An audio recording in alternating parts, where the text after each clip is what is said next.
With that, we'll begin, and here's my question that we'd like you to address. Tell us what your qualifications are for this position and why you are running. I'm Cynthia Davis. I live in O'Fallon, Missouri. My husband and I opened up Back to Basics Christian Bookstore almost 24 years ago. The city government made a really bad decision that hurt the businesses. So it brought us together, just like the Tea Party. It brought us all together. And we came together and said, what are we going to do to keep government from hurting us worse? And they appointed me to be in charge of the legislative committee, and what that meant is, I said, what do? They said, go to the city government meetings and tell us what they're doing to ruin our lives next. So I thought, I can do that. And you know what? After a solid year, I said, we can't change city government until we change the people in those seats. And that's when somebody across the room said, then why don't you run? And I did, and I got elected to 5 terms in city government.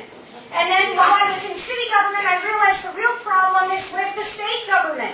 So I got elected to 4 terms in the state government, and I realized the real problem is the national government. But you know what? Term limits in Missouri means you just have to go bless the world somewhere else. And that's what I'm doing tonight. I'm coming to Rolla to bless you with a choice on the ballot. So the quickest way to summarize it, I'm the only candidate who's been endorsed by Missouri Right to Life, the Veterans Commission, and the Locke and Smith, named after John Locke and Adam Smith, and I won the Fund of Agriculture Award. But the main point is, when we're constitutional, you can trust that I will be the designated driver in the room full of drunks. What we're going to do is good, you're going to love it, we're going to be accountable, and you know what? Running on the Constitution Party allows me to be the one to hold them all accountable. I don't have a vested interest to try and make my party look good. I have a vested interest in siding with the taxpayers. And it's always been that way in the past, and I've got a point to prove it. And the main thing is for you to know that you're going to have a true champion in your government. Thank you. So your first question. If you are elected, and should you replace the governor at some point, for some reason, would you continue your predecessor's programs and agenda, or would you embark on your own? The best way to explain what we're doing is government, I can make it very simple for you right now. If you understand more than and less than, because the whole 8 years I was in the legislature, we saw government get bigger, more intrusive, and more expensive.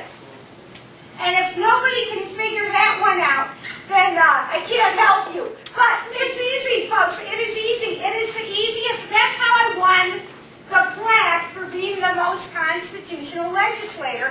And I had an easy time making decisions on what bills to support because it was just simple.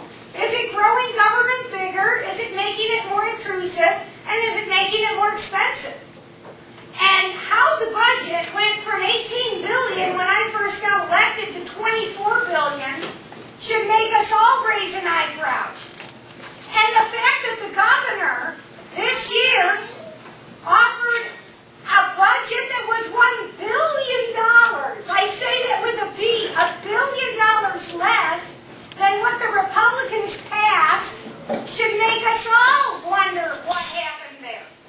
Because there's a point, folks, where it's too much, and it needs to go on a diet. So when your question is, would I pare back anything? Oh, yes. There are plenty of things that government ought not be doing. And the truth is, you'll never notice the bit of difference whether the lieutenant governor is a Republican or a Democrat, but you're going to see a huge difference if you get somebody in there who's constitutional. Okay, thank you. Next question. Article 4, Section 10 of the Missouri Constitution states that the Lieutenant Governor shall be ex officio President of the Senate. Would you please explain what you believe this means? I'd love to, because you know what? There are a lot of things we're not getting right now with our current Lieutenant Governor, and that's called performance. And you know, it also says he shall break the tie. S-H-A-L-L, shall. Now, many of you want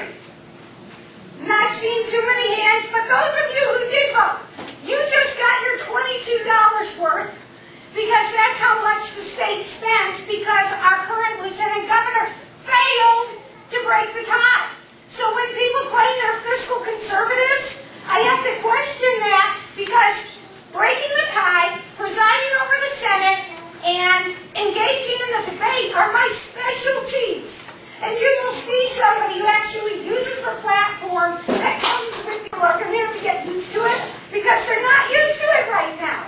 And it's kind of funny because it's in the Constitution, as you just alluded to. And that's what's so desperately needed because the position comes with a built-in soapbox and a platform, and I intend to use that. Thank you. All right, thank you. Next question. By law, the Lieutenant Governor is a member of the Missouri Housing Development Commission. Could you please tell us what this commission does? Okay, the Housing Commission is an income redistribution program. And if any of you want to know the answer to the question, does it grow government bigger or shrink it smaller? I say build your own houses, folks. And if you don't have the money, you go borrow it from your aunts or your relatives or your neighbors. We don't need government funding of reshuffling of our money because what's really underneath the dirty linen shroud is a huge amount of abuse, waste, and fraud. And I don't have time in 90 seconds to tell you, but it would make your blood boil. Everyone in here, if you knew how much they're spending way more money to build those lousy apartments. Oh, I hope I haven't offended anybody. They're spending more money than what it would cost the private sector. And it should scare all of us because when you see that kind of shenanigans going on, and I'm the mother of 7 children, I don't take any of the shenanigans. And that's wrong. It's just, frankly, it's immoral what they've done. So yeah, we'll correct that one. Okay, thank you. And the last question, what do you believe to be the role of state government?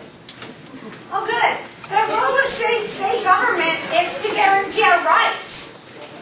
The rights that come from God. We have God-given rights, and government is there to protect them. And if any of you have seen what's happened to the people at Lake of the Ozarks with their property rights, you would be appalled. Because the federal government is coming in, and there's something called a squatter's law. And that is if you let somebody crouch on your property for 7 years and you don't say anything, you're quiet, you don't shoo him away, you just leave him, and he has claimed your property. And folks, the federal government has been a big bully. And they've been crouching on our state rights for years, and nobody is shooing them out of there. You are going to see a huge difference when you see somebody in that office who's willing to call their bluff and say, folks,